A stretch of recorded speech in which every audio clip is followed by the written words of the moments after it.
Assalamualaikum warahmatullahi wabarakatuh. Perkenalkan, nama saya Nilawati, NIM 2101072065 dari kelas 2A D3 Akuntansi. Baiklah, di video kali ini saya akan membahas materi tentang tabungan. Tabungan bukanlah sesuatu yang asing lagi. Ini hampir semua orang memiliki tabungan. Biasanya tujuan orang menabung adalah menyisihkan sebagian dari hasil pendapatannya yang bisa digunakan pada waktu tertentu. Nah, pada video kali ini saya akan menjelaskan tentang tabungan. Adapun yang akan saya bahas yaitu yang pertama pengertian tabungan, yang kedua manfaat menabung, yang ketiga yaitu pembuatan, penyetoran, penarikan, dan penutupan tabungan, yang keempat jenis-jenis tabungan, yang kelima keuntungan dan kerugian kita memiliki tabungan, dan yang keenam perbedaan tabungan. Baiklah, materi pertama yaitu pengertian tabungan. Tabungan secara umum yaitu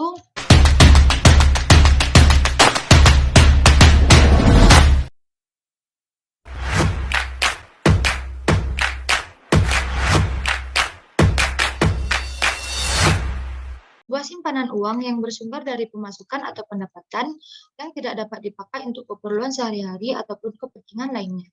Dengan kata lain, tabungan adalah uang yang kita sisihkan untuk masa depan, ketika ada hal yang ingin mendesak dan dapat kita ambil kapan saja. Selanjutnya yaitu tabungan menurut perbankan. Tabungan atau saving deposit adalah pendapatan yang tidak dihabiskan atau ditangguhkan untuk dikonsumsi. Kegiatan ini biasanya mengurangi biaya-biaya pengeluaran rutin tiap bulan. Dalam konteks perbankan, tabungan adalah simpanan yang penarikannya hanya dapat dilakukan menurut syarat-syarat tertentu yang disepakati, tetapi tidak dapat ditarik dengan cek atau alat yang dipersamakan dengan itu. Nah, selanjutnya yaitu tabungan menurut Undang-Undang Nomor 10 Tahun 1998, yaitu simpanan yang penarikannya hanya dapat dilakukan menurut syarat-syarat tertentu yang disepakati, tetapi tidak dapat ditarik dengan cek, bilet giro, dan atau alat lainnya yang dipersamakan dengan itu. Sedangkan tujuan dari menabung adalah mengumpulkan dana dari masyarakat guna membiayai pembangunan dan menanamkan kebiasaan menabung di kalangan masyarakat. Yang kedua yaitu pengertian tabungan menurut para ahli. Yang pertama yaitu Kunarjo. Pengertian tabungan menurut Kunarjo yaitu jumlah uang yang disisihkan seseorang dari pendapatannya untuk tujuan investasi, atau menurut teori ekonomi merupakan pendapatan yang tidak dikonsumsi.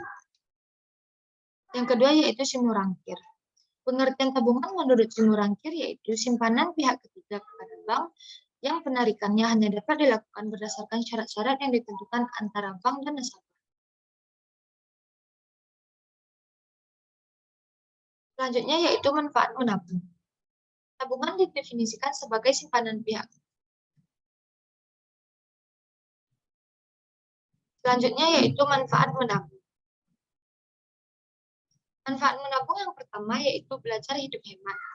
Kegiatan menabung yang dilakukan secara rutin setelah gajian akan membuat seseorang menyisakan pendapatannya sehingga menghindari jalan-jalan yang kurang berguna, jajan yang tidak berguna, dan uang tersebut dapat dialokasikan untuk menabung.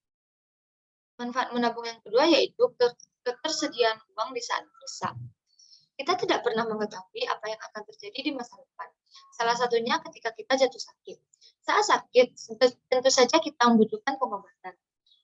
Uang tabungan ini bisa dipergunakan untuk mengantisipasi keadaan mendadak yang bisa saja datang tiba-tiba. Yang ketiga yaitu mencegah berhutang. Keadaan yang mendesak seperti sakit yang membutuhkan perawatan, namun tidak memiliki ketersediaan dana, mau tidak mau jalan berhutanglah yang akan ditempuh. Berhutang kepada bank contohnya akan berbunga dan malah akan berberat saat pembayaran. Dengan menabung, kita tidak perlu mengalami hal tersebut. Manfaat yang terakhir yaitu sebagai sarana investasi.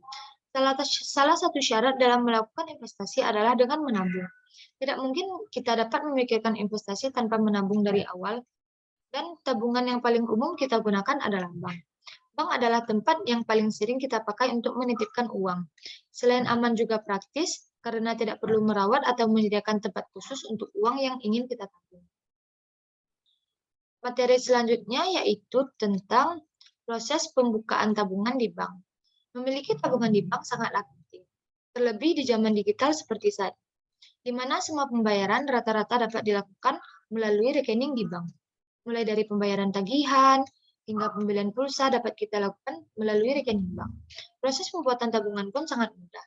Yang perlu kita persiapkan yaitu yang pertama KTP asli, yang kedua uang setoran awal tabungan, dan yang ketiga kartu keluarga. Nah, setelah semua persyaratan sudah disiapkan, selanjutnya kita bisa langsung datang ke cabang perbankan terdekat untuk membuka rekening. Berikut adalah langkah-langkah untuk membuka tabungan di bank. Yang pertama yaitu, setelah kita sampai di bank, pastikan kita mengambil nomor antrian yang ada. Jika bingung di mana letak nomor antrian tersedia, kita bisa meminta bantuan satpam yang berjaga di bank. Yang kedua yaitu, setelah mengambil nomor antrian, akan dipanggil oleh customer service. Kita dapat mengatakan ingin membuka tabungan. Dari sini, customer service akan menawarkan sejumlah jenis tabungan yang akan kita inginkan. Yang ketiga yaitu, setelah memilih jenis tabungan yang akan dibuka, customer service akan memberikan satu lembar formulir untuk menciptakan nomor CIF atau Customer Identification File. Kita harus mengisi formulir ini dengan sebenarnya dan membubuhkan tanda tangan kita di tempat yang tersedia. Yang keempat yaitu, setelah mengisi formulir, customer service akan memberikan sebuah kartu ATM yang harus kita tanda tangani di belakang kartu. Lalu men-setting PIN atau Personal Identification Number pada kartu ATM. PIN ini sifatnya sangat rahasia sehingga tidak disarankan untuk diberikan kepada orang lain. Bahkan pegawai bank saja tidak diperkenakan untuk mengetahui PIN nasabah. Yang kelima yaitu, selanjutnya CS akan memberikan kertas slip setoran pertama dan kita dipersilakan menunggu hingga teller memanggil untuk melakukan setoran pertama. Yang keenam yaitu, setelah teller memanggil nama kita dapat melakukan setoran pertama sesuai dengan jumlah nominal uang yang ditulis pada slip setoran. Teller akan memproses setoran pertama, lalu kita akan dipersilakan untuk menandatangani buku tabungan di atas kertas putih. Kertas ini nantinya akan meninggalkan jejak pada buku tabungan, sehingga tanda tangan kita meskipun tidak dapat dilihat secara kasat mata, namun terlihat jelas di bawah sinar ultraviolet yang tersedia di meja teller. Proses terakhir yaitu teller akan memberikan buku tabungan untuk kita simpan di rumah. Selanjutnya yaitu penyetoran dan penarikan tabungan. Yang pertama yaitu penyetoran tabungan. Setoran nasabah seorang nasabah jika ingin menambah rekening tabungan, maka ia akan melakukan penyetoran tabungan dan dapat dilaksanakan dengan cara setoran tunai, setoran clearing, dan pemindahan bukuan. Setiap jenis penyetoran tersebut harus dilengkapi dengan slip setoran atau tiket. Yang kedua yaitu penarikan tabungan. Penarikan tabungan dilaksanakan dengan bantuan proses earmarking, di mana tugas yang bersangkutan langsung mengetahui posisi saldo rekening penabungan melalui bantuan input komputer. Dengan cara ini, petugas yang bersangkutan langsung dapat mengetahui ada tidaknya dana yang akan ditarik oleh penabung.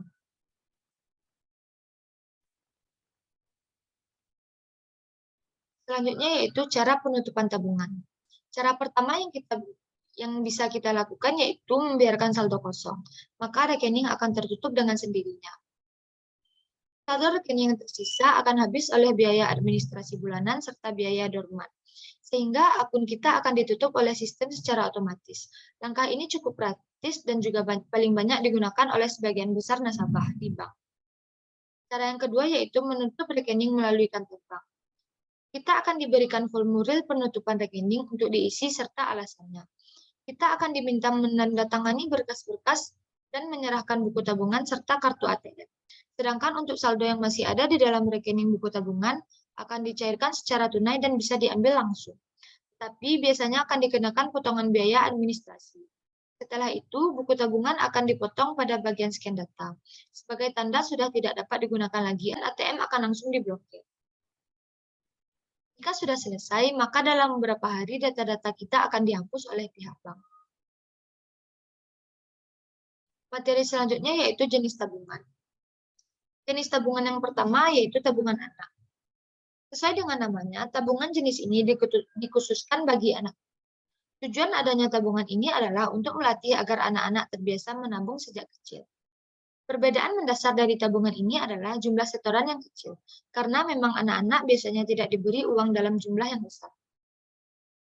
Jenis tabungan yang kedua yaitu tabungan konvensional. Tabungan konvensional adalah tabungan yang paling umum dan dapat dimiliki banyak orang. Tabungan konvensional yaitu tabungan atau dana yang bisa diambil kapan saja dan tidak ada batas waktu penyertaan. Nasabah dari tabungan yang satu ini biasanya diberikan fasilitas buku tabungan, kartu debit, dan layanan banking seperti SMS banking, mobile banking, dan internet banking. Yang ketiga yaitu tabungan berjangka. Pengertian dari tabungan berjangka adalah simpanan yang disetorkan oleh nasabah dengan periode waktu tertentu sesuai dengan yang ditetapkan sebelumnya di mana jumlah uang bersifat tetap. Tabungan yang satu ini cocok untuk yang memiliki tujuan untuk menyimpan uang dan beberapa tujuan lainnya. Jenis tabungan selanjutnya yaitu tabungan haji. Tabungan haji adalah tabungan atau simpanan yang digunakan untuk biaya penyelenggaraan ibadah haji. Tabungan ini sering sekali digunakan untuk mereka yang memiliki rencana untuk berhaji dalam beberapa tahun ke depan. Tabungan ini tidak jauh berbeda dengan tabungan berjangka.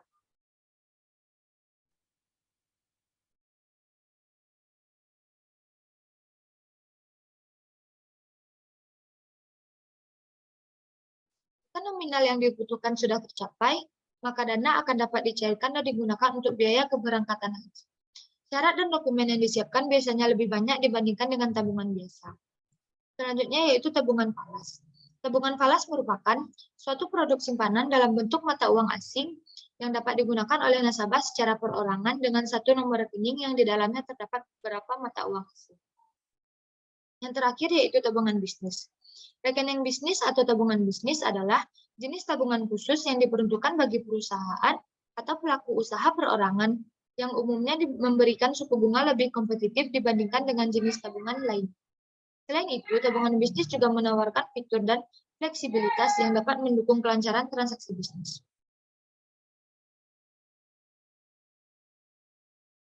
Selanjutnya yaitu keuntungan dan kerugian memiliki tabungan. Uang yang ditabung di bank akan berkembang karena adanya bunga dari saldo tabungan nasabah. Untuk bank syariah, keuntungan didapat dengan sistem bagi hasil sesuai ketentuan aturan syariah yang berlaku. Pada dasarnya, setiap produk tabungan memiliki berbagai fasilitas yang sangat menguntungkan. Secara umum, berikut ini adalah beberapa keuntungan memiliki tabungan. Yang pertama yaitu memiliki uang simpanan yang bisa dipakai kapan saja. Yang kedua yaitu dapat dipakai di kemudian hari ketika kita membutuhkan uang atau hal-hal yang mendesak. Yang ketiga yaitu membiasakan diri hidup tidak boros. Kekurangan atau kerugian tabungan yaitu tabungan kurang cocok digunakan untuk mengembangkan dana alias mendapatkan keuntungan. Suku bunga pada kebanyakan produk yang satu ini hanya berkisar pada angka 1 hingga 2%. Tentu saja tidak mampu mengalahkan persentase inflasi setiap tahun. Belum lagi terdapat sejumlah biaya administrasi yang mesti ditanggung juga.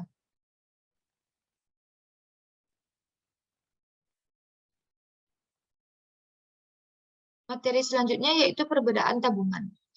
Yang pertama yaitu tabungan konvensional. Tabungan konvensional, pada tabungan konvensional, bunga sudah ditentukan besarnya terlebih dahulu oleh bank tanpa memperhitungkan apakah bank sedang mendapatkan keuntungan atau tidak. Besarnya bunga adalah tetap baik bank sedang rugi atau laba. Walaupun ekonomi sedang booming dan bank sedang mendapatkan banyak laba, akan tetapi tetap bunga yang diberikan kepada nasabah tidak bertambah. Berbeda dengan tabungan syariah. Tabungan syariah tidak menawarkan bunga tetapi bagi hasil dan yang ditetapkan terlebih dahulu adalah rasio antara bagian keuntungan dan yang dapat nasabah bagian keuntungan didapat oleh bank. Misalnya 60/40. Artinya 60% keuntungan bagi nasabah dan 40% keuntungan bagi bank.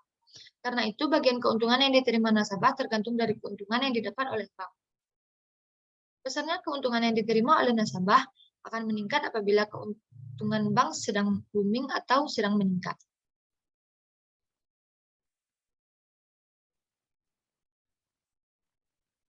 Baiklah, hanya itu yang dapat saya sampaikan.